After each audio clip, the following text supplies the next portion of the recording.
आज है 19 जुलाई 2023 दिन बुधवार। Welcome back to Clean News MP. चलिए देखते हैं मध्य प्रदेश की 25 फटाफट बड़ी खबरों को। इससे पहले आप न्यूज को कहां से देख रहे हैं हमें कमेंट में बताना बिल्कुल ना भूलें।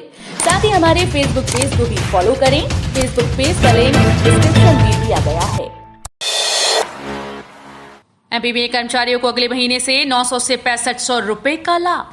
चुनावी जमावट में जुटी राज्य सरकार ने प्रदेश के 7.5 लाख नियमित कर्मचारियों का महंगाई भत्ता 4% बढ़ाकर 42% कर दिया। इसका लाभ जुलाई के वेतन से मिलेगा, यानी अगस्त में मिलने वाले वेतन में ये राशि जुड़कर आएगी। इससे कर्मचारियों को 900 से 6500 रुपए तक का मासिक लाभ होगा। मध्य प्रदेश में चीतों की सुरक्षा के लिए बनेगा खास दल। स्थानीय लोगों को भर्ती में प्राथमिकता दी जाएगी। मध्य प्रदेश सरकार चीतों की सुरक्षा के लिए अब चीता सुरक्षा दल बनाएगी। स्थानीय लोगों को भर्ती में प्राथमिकता दी जाएगी और 5 साल बाद इन्हें वन रक्षक के पद पर स्थायी नियुक्ति दी जाएगी। पहले ये प्रयोग बाघों की सुरक्षा के लिए प्रदेश भर में किया जाना था, लेकिन फिलहाल कूनो राष्ट्रीय उद्यान के लिए ये नियुक्तियां की जाएंगी। 2.5 लाख संविदा कर्मचारियों के बढ़ेंगे 750 से 10,000 रुपए। 4% महंगाई भत्ता वृद्धि की सौगात। प्रदेश के करीब 10 लाख कर्मचारियों के लिए मंगलवार का दिन मंगलमय हो गया। शिवराज कैबिनेट ने करीब 7.5 लाख नियमित कर्मचारियों का महंगाई भत्ता 4% बढ़ाकर 42% कर दिया। नई संविदा नीति को स्वीकृति देते हुए करीब 2.5 लाख संविदा कर्मचारियों को 100% वेतन देने के प्रस्ताव पर मुहर लगा दी गई।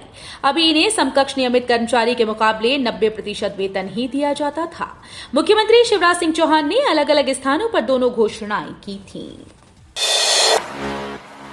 सीएम शिवराज मेधावी छात्रों को बांटेंगे लैपटॉप। मुख्यमंत्री शिवराज ने कहा कि उनकी सरकार छात्रों को cycle, uniform, mid day meal और स्कूटी मुहैया करा रही है। साथ ही उन्होंने कहा कि सरकार शिक्षा के लिए बच्चों को प्रोत्साहित करने के लिए स्कूल फीस का भुगतान भी कर रही है। वहीं 20 जुलाई को मुख्यमंत्री शिवराज सिंह चौहान मेधावियों को लैपटॉप वितरित करेंगे। इससे प्रदेश के 78,000 स्टूडेंट्स को लैपटॉप दिया जाएगा। बैरागढ़ में एलिवेटेड डबल डेकर ब्रिज बनते ही बीआरटीएस लेन हटेगी, पार्किंग समस्या हल होगी। संत हृदयराम नगर मेन रोड पर एलिवेटेड डबल डेकर ब्रिज निर्माण का काम अगले 3 माह में शुरू होने की उम्मीद है। शिवराज कैबिनेट की बैठक में ब्रिज निर्माण को स्वीकृति देने से निर्माण प्रक्रिया जल्द शुरू होने की उम्मीद बंधी। ब्रिज का काम शुरू होते ही बीआरटीएस लेन भी हटा दी जाएगी। इससे पार्किंग की समस्या का हल निकल आएगा।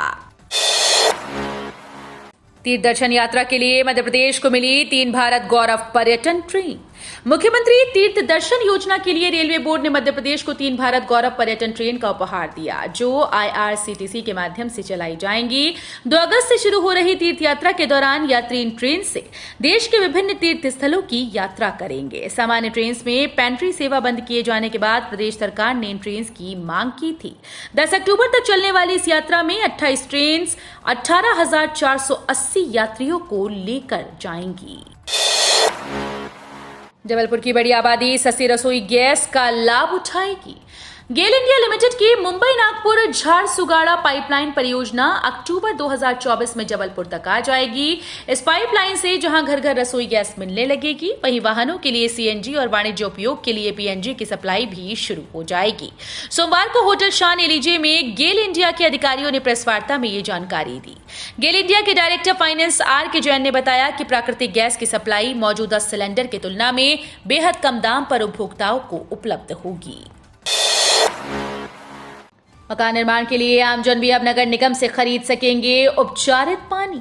नवाचार के लिए देश भर में प्रसिद्ध इंदौर नगर निगम अब उपचारित पानी बेचकर पैसा कमाएगा। आमजन 311 ऐप के जरिए उपचारित पानी बुलवा सकेंगे। बहुत जल्द इस काम के लिए एजेंसी तय कर दी जाएगी। उपचारित पानी का इस्तेमाल बड़े प्रोजेक्ट के निर्माण कार्य, बागवानी, खेती आदि जगह पर इस्तेमाल किया जा सकेगा। मध्य प्रदेश के लिए अच्छी खबर, तेजी से गरीबी घटाने में बिहार के बाद बना दूसरा राज्य। प्रदेश के लिए अच्छी खबर है, 5 वर्ष में यहां गरीबी में 16% की कमी आई। राष्ट्रीय परिवार स्वास्थ्य सर्वेक्षण 4 के अनुसार 2015-16 में प्रदेश के 36.57% लोग गरीब थे, जो NFHS 5 की रिपोर्ट के अनुसार 2019 से 21 में घटकर 20.63% रह गए। इन 5 सालों में सर्वाधिक गति से गरीबी दूर करने में बिहार के बाद मध्य प्रदेश दूसरा राज्य है। एमपी में चुनावी सौगात, रायसेन जिले में बनेंगी सुल्तानगंज एवं बमहोरी नाम से 2 नई तहसीलें। चुनावी वर्ष में शिवराज सरकार रायसेन जिले को 2 नई तहसीलों की सौगात देने जा रही है। रायसेन जिले में सुल्तानगंज एवं बमहोरी नाम से 2 नई तहसीलें बनाई जाएंगी। सुल्तानगंज तहसील को वर्तमान तहसील बेगमगंज को तोड़कर बनाया जाएगा, जबकि बमहोरी तहसील को वर्तमान तहसील सिलवानी से तोड़कर बनाया जाएगा। आगामी 12 अगस्त के बाद ये दोनों नई तहसीलें विधिवत रूप से मूर्त रूप ले लेंगी। इनके गठन से रायसेन जिले में कुल तहसीलों की संख्या 12 हो जाएगी। 50,000 पौधे निगम रोपेगा, 50,000 लोगों को निःशुल्क देगा। शहर में हरियाली को बढ़ावा देने के लिए नगर निगम के अफसरों ने इस बार पौधारोपण का लक्ष्य तय करने की तैयारी की। प्राथमिक तौर पर शहर में 1 लाख पौधे रोपने का टारगेट रखा गया। प्रत्येक वर्ष बरसात से पहले शहर में पौधारोपण किया जाता है, ताकि बरसात के पानी से पौधे सिंचित हो सके और जल्द ही पनप सके। निगम ने गत वर्ष 28,000 पौधे रोपे थे, लेकिन देखरेख के अभाव में 70% पौधे ही जिंदा रह पाए। मध्य प्रदेश में जोरदार बारिश के आसार, आने वाले 2 से 3 दिनों में बढ़ेगा मानसून का जोर। देश के उत्तर पूर्वी हिस्से में दक्षिण पश्चिम मानसून पूरी तरह से सक्रिय हो चुका है। उत्तर और पश्चिमी भारत के मध्य पर्वतीय क्षेत्रों के साथ ही मैदानी इलाकों में भी जोरदार बारिश हो रही है। इससे छोटी बड़ी नदियां उफना गई। भारतीय मौसम विज्ञान विभाग ने मध्य प्रदेश में जोरदार बारिश होने का पूर्वानुमान जताया। मौसम विज्ञानियों की माने तो प्रदेश के सभी संभागों में तेज बारिश होगी। नाफेड के जरिए चना दाल सस्ती बिक्री, टमाटर अब भी महंगा। सरकार ने अब सस्ते दामों पर चना दाल की बिक्री की घोषणा की। 55 से 60 रुपए प्रति किलो के दाम पर चना दाल उपभोक्ताओं को उपलब्ध कराई जाएगी। ये दाल बिक्री नाफेड के जरिए होगी। दिल्ली से केंद्रीय मंत्री पीयूष गोयल ने इसकी शुरुआत कर दी। सस्ते दाल की बिक्री की इस घोषणा से दालों के बाजार में महंगाई पर नियंत्रण की उम्मीद की जा रही है। पहले तुअर और उड़द की दाल में तेजी का दौर था। बीते दिनों से मंडी में चने के दाम भी तेज बने हुए हैं। कांग्रेस लोकसभा की 370 सीट पर चुनाव लड़ेगी। कांग्रेस 2024 के लोकसभा चुनाव में 370 सीट्स पर अपने कैंडिडेट्स उतारेगी। लोकसभा की कुल 543 सीट्स में से बाकी की 173 सीट्स पर वो सहयोगी दलों को समर्थन दे सकती है। अगर ऐसा हुआ तो ये पिछले 5 लोकसभा चुनाव में पहली बार होगा जब कांग्रेस 400 से कम सीट्स पर चुनाव लड़ेगी। गांधी परिवार के करीबी पार्टी के एक सीनियर लीडर ने भास्कर को ये जानकारी दी। उन्होंने कहा कि पार्टी कितनी सीट्स पर चुनाव लड़ेगी वो कुछ दिनों में साफ हो जाएगा। शिवराज कैबिनेट की बैठक संपन्न। अब 21 वर्ष आयु की लाडली बहनें भी पात्र। मध्य प्रदेश की राजधानी भोपाल में मंगलवार को सीएम शिवराज सिंह चौहान की अध्यक्षता में कैबिनेट बैठक संपन्न हुई। बैठक में कर्मचारियों का महंगाई भत्ता वृद्धि, संविदा नीति, अनुकंपा लाभ और लाडली बहना योजना में संशोधन समेत 1 दर्जन प्रस्ताव को मंजूरी दी गई। बैठक लाडली बहना योजना में आयु सीमा में संशोधन किया गया। रेलवे मंत्री अश्विनी वैष्णव का ऐतिहासिक फैसला, अब तक कोई रेल मंत्री नहीं कर पाया ये काम। रेलवे मिनिस्टर अश्विनी वैष्णव ने भारतीय रेलवे का कायाकल्प करने के लिए कई कदम उठाए। उनकी तरफ से किए गए बदलाव में नई ट्रेन शुरू करना, स्टेशन का कायाकल्प और वीआईपी कल्चर खत्म करने समेत कई कदम है। पिछले दिनों रेल मंत्रालय की तरफ से फैसला लिया गया कि अधिकारियों के कमरों की मेज पर घंटी नहीं रहेगी। रेलवे मिनिस्टर के इस फैसले को विभाग में लागू भी कर दिया गया। इस फैसले के अनुसार अधिकारियों को यदि अटेंडेंट को बुलाना है तो इसके लिए उन्हें कमरे से उठकर बाहर जाना होगा। चुनाव से पहले 40 करोड़ रुपए का हवाई सफर करेंगे सीएम शिवराज के मंत्री। चुनावी साल में मध्य प्रदेश की शिवराज सिंह चौहान सरकार काफी गंभीर है। प्रदेश के हर छोटे बड़े मामले को गंभीरता से लिया जा रहा है। सरकार की योजनाओं को जनता तक पहुंचाने में किसी तरह की परेशानी न हो, इसके लिए सरकार 12 निजी विमानों का अनुबंध किया है, ताकि सीएम शिवराज सहित मंत्री विमानों का उपयोग कर जनता तक पहुंच सकें। स्टार्टअप के लिए सुनहरा अवसर। इस समय स्टार्टअप का दौर चल रहा है। युवा नौकरी तलाशने की अपेक्षा स्टार्टअप ले रहे हैं और अपने कौशल के दम पर व्यापार में आगे बढ़ रहे हैं। ये उनके लिए सुनहरा अवसर है जो अपने हाथों में हुनर रखते हैं, जिसे आगे बढ़ने और कुछ कर गुजरने की चाहत है। वो स्टार्टअप लेकर अपने जीवन को नई दिशा दे रहे हैं, क्योंकि बढ़ती अर्थव्यवस्था में स्टार्टअप अपना अहम योगदान दे रहा है। जीएसटी को ईडी में लाने का विरोध, जबलपुर के व्यापारियों में संशय। Jabalpur chamber of commerce and industry ने जीएसटी को ईडी के दायरे में लाने पर विरोध किया। इन दिनों जबलपुर के व्यापारियों के बीच इसको लेकर संशय बना हुआ है। व्यापारियों का कहना है कि मनी लॉन्ड्रिंग जैसे क्रिमिनल एक्ट को जीएसटी कानून में लाने से व्यापारियों की मुश्किलें बढ़ेंगी। यदि उनसे छोटी सी भी गलती होती है तो उन्हें जेल जाना होगा। चैंबर ऑफ कॉमर्स ने इसका विरोध किया। 6 रेल अधिकारी करेंगे वंदे भारत एक्सप्रेस में आग लगने की जांच, खराब रैक को दिल्ली में रोका। वंदे भारत एक्सप्रेस के बैटरी बॉक्स में आग कैसे लगी, इसकी जांच 6 रेल अधिकारी करेंगे। ये जांच मंगलवार को होनी थी, जो कि अब बुधवार को होगी। ऐसा इसलिए क्योंकि जिस रैक के कोच की बैटरी बॉक्स में आग लगी, उस रैक को रेलवे ने हजरत निजामुद्दीन में रोक लिया है। वहां से दूसरा रैक लगाकर ट्रेन को रवाना किया गया, जो सोमवार रात 11:20 पर रानी कमलापति स्टेशन पहुंची। डिजिटल इंडिया के तहत लैंड रिकॉर्ड ऑनलाइन संरक्षित के लिए इंदौर कलेक्टर राष्ट्रपति द्रौपदी मुर्मू से सम्मानित।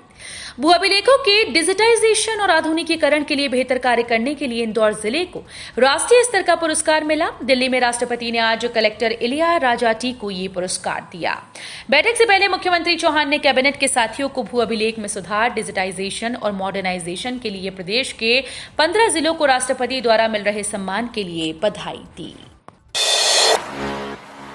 चीता परियोजना की बुधवार को प्रधानमंत्री करेंगे समीक्षा। आईटी कॉलर की रगड़ से गर्दन में घाव के कारण एक चीते की मौत और 3 अन्य के चोटिल होने की खबरों के बीच प्रधानमंत्री नरेंद्र मोदी आज बुधवार को चीता परियोजना की समीक्षा करेंगे। समीक्षा की तैयारी के चलते मंगलवार को मुख्यमंत्री शिवराज सिंह चौहान ने परियोजना की समीक्षा की और वन अधिकारियों को चीता निगरानी समिति के प्रत्येक निर्णय का पालन करने के निर्देश दिए। उन्होंने कूनो नेशनल पार्क में रिक्त वन रक्षकों के 20 पद तत्काल भरने और पार्क से सटे पोहरी वन मंडल के 125 वर्ग किलोमीटर क्षेत्र को चीता प्रबंधन के लिए देने के निर्देश दिए। प्रदेश में 15.94 लोग गरीबी सीमा से बाहर, सीएम शिवराज बोले ये सरकार की योजनाओं का परिणाम। नीति आयोग ने मल्टी डायमेंशनल पॉवर्टी इंडेक्स जारी कर दिया। इसके अनुसार मध्य प्रदेश में 1,36,00,000 लोग गरीबी सीमा से बाहर हो गए हैं। इसे मुख्यमंत्री शिवराज सिंह चौहान ने मध्य प्रदेश के लिए बड़ी उपलब्धि बताया। मुख्यमंत्री शिवराज सिंह चौहान ने मंगलवार को कहा कि नीति आयोग ने मल्टी डायमेंशनल इंडेक्स 2023 जारी कर दिया। इसमें प्रदेश में 15.94% यानी 1,36,00,000 लोग गरीबी सीमा से बाहर हो गए, उनकी आय बढ़ गई। 10 मिनट में बर्थ पर नहीं पहुंचे तो दूसरे यात्री को मिलेगी आपकी सीट। ट्रेन में अब टिकट चेकिंग के लिए टीटी हैंड हेल्ड डिवाइस का उपयोग कर रहे हैं। इन डिवाइस में अब यात्री की उपस्थिति दर्ज कराने का समय निर्धारित कर दिया गया। अब यात्री को ट्रेन छूटने के 10 मिनट में अपनी सीट पर पहुंचना होगा। टीटी को भी इतने ही समय में यात्री की उपस्थिति को डिवाइस में दर्ज करना है। यदि यात्री 10 मिनट में सीट पर नहीं मिलता है तो ऑटोमेटिक ही वेटिंग और आरएसी टिकट कंफर्म हो जाएंगे। वहीं सीट पर नहीं मिलने वाले यात्री को ट्रेन में सवार न होना मान लिया जाएगा। बारिश से शहर में बाधित हो रही बिजली, प्रबंध निदेशक ने G20 के लिए खास व्यवस्थाओं के दिए आदेश। बारिश के दौरान शहर के तमाम हिस्सों में बार बार बिजली गुल हो रही है। कल बारिश के दौरान शहर के अधिकांश हिस्सों से बिजली गुल होने की शिकायतें मिली। विजयनगर स्कीम नंबर 54, स्कीम 78 से लेकर Sukhliya, Niranjanpur airport road, Kanadia bypass से लगे हिस्सों के साथ खंडवा रोड, चोइथराम व माणिक बाग क्षेत्र और चंदन नगर क्षेत्र में घंटों बिजली गुल रही। इस दौरान राजेंद्र नगर व राजबाड़ा क्षेत्र के कुछ हिस्सों में भी बिजली गुल रही। इस बीच कंपनी के एमडी अमित तोमर ने समय पर सुधार पूरा करने के लिए बिजली कंपनी के अधिकारियों की बैठक ली। तो ये थी आज की 25 फटाफट बड़ी खबरें। अगर आपको न्यूज पसंद आई हो तो वीडियो को लाइक और शेयर जरूर करें। धन्यवाद।